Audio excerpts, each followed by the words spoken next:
It's going to be a hell of a fight for him. I promise it's not going to be easy. I promise I'm going to check his heart, and I promise that I'm going to make it like no other fight. That's all I can keep saying. I'm not going to say how it goes. I'm not God to predict. I'm not acting like I'm big and bad and I think I'm the shit. You know, people keep saying that like I'm cocky. No, what happens is with confidence and with work comes confidence, but not it's confidence, not cockiness, you know? And I'm not telling him that I'll do anything crazy. I'm just saying what I actually done to every fighter. I feel like Bobby's gonna kind of walk him down and not punk him, but kind of do that side. Like, he's got good defense. I don't know. Paddy is skilled, but yeah, Bobby's been in it. But Bobby Green has got a long resume. He's been around the UFC for a long time, and he has got a mean streak. He's got fast hands, ridiculous boxing skill, oozes confidence and bravado, will shit-talk his opponents whilst it's going on. Paddy Pimblett will do the exact same thing. So number one, the press conference, that's going to be a can't miss, right? These two are going to talk shit all the way leading through it. The Pimblett we saw last fight, I think, yeah, handles Green pretty decisively. I think that Pimblett we saw last fight looked good, really good. He did. And especially if I put that style that I saw in that last fight against what we saw of Green's last fight. Green in that first round was very hittable. Jim Miller slowed down. He had some really good moments the first, started to slow down, and then Bobby just took advantage of him. Pimblett in that first round against Green, higher out, like, I don't know. I think Pimblett's going to look really good. He got clipped with a few shots against Jim Miller, who's not a big puncher. And in the first round, he looked a little bit, know what I mean? It looked like Jim hurt him a little bit. I thought Jim Miller won the first round against Bobby. So I think he's a little bit chinny now. Not even just the Jalin Turner one. He got knocked out clean by Drew Dober as well a couple of months before that. So he's been knocked out a few times. But as I say, that Jalin Turner one, your chin's never the same after something like that. I think what they're doing with Paddy is Paddy's getting like these veteran guys to fight. He fought Tony Ferguson. Now he's fighting Bobby Green. I think Bobby's a guy he can actually submit, but Bobby's also a guy who could touch that chin and put his ass out cold. So this is an interesting matchup. Will Bobby Green give up his ranking and give Paddy Pimblett a hot prospect in terms of popularity, give him an opportunity to get into the rankings over a guy who is technically on paper beatable for a guy like Paddy Pimblett in terms of his skill set right now. So I think this is a good one for Paddy, but it also could be a bad one for Paddy. And if I know Bobby, I know Bobby's looking to light that ass up, but this should be a fun fight. Me personally, Paddy, he said this. He said he could see him knocking me out, and he could see him submitting me. And that's lesson number two. Lesson number two, I keep telling him. Lesson 1 is shut up. Number 2 is be humble. And just be humble, and what you say is like it'll tell on yourself. And so what he's saying is that, all right, maybe that could be a possibility. He could knock me out. That's a possibility. That's in any fight. You could just throw a Hail Mary, the shot lands, drops, you're okay. That's a possibility. But Paddy, what you're telling me is that you can do what no one else has ever done in the UFC, is be able to tap me. That's what you're telling me you're gonna do? That's interesting now. Now we're kind of talking a little bit, but that just sounds far-fetched, you know? And then be honest, you're telling yourself that you think your jiu-jitsu's that great. All right, keep telling yourself. I'm not saying anything about my stuff. You keep telling me everything about you, and I'm learning. And the more you talk, the more you teach, you know? And so I just keep saying on my end, I'm gonna hit him a lot. I'm gonna hit him, Mike, I'm gonna hit him a lot. He's gonna get busted up.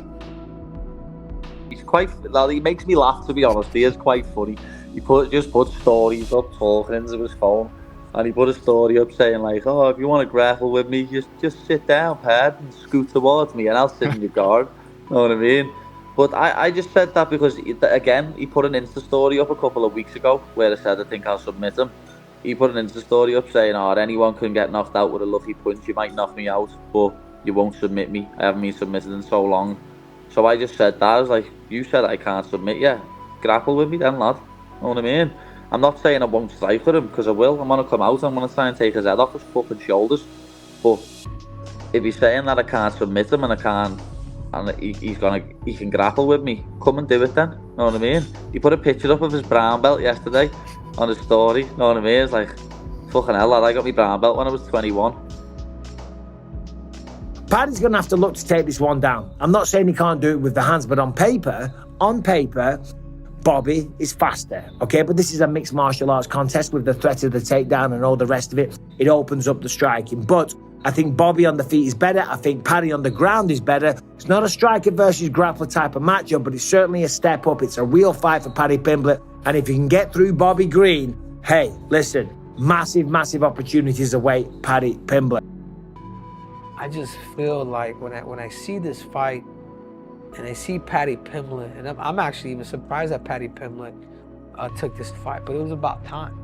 It was a 6th fight, and now it's time for him to fight somebody that's actually, you know, worth a damn. And I do believe that's Bobby Green. Bobby Green is dangerous with not just his striking, but his takedown defense. And if Paddy Pimblett cannot take this dude down, if it just comes down to the feet, this man right here is gonna pap him up. I just feel like Bobby Green, his striking is just too damn good, and his takedown defense is too damn good. And I just feel like if that's where the fight's gonna go, then I have to go with the guy that has better striking. So I'm betting the house on Bobby Green.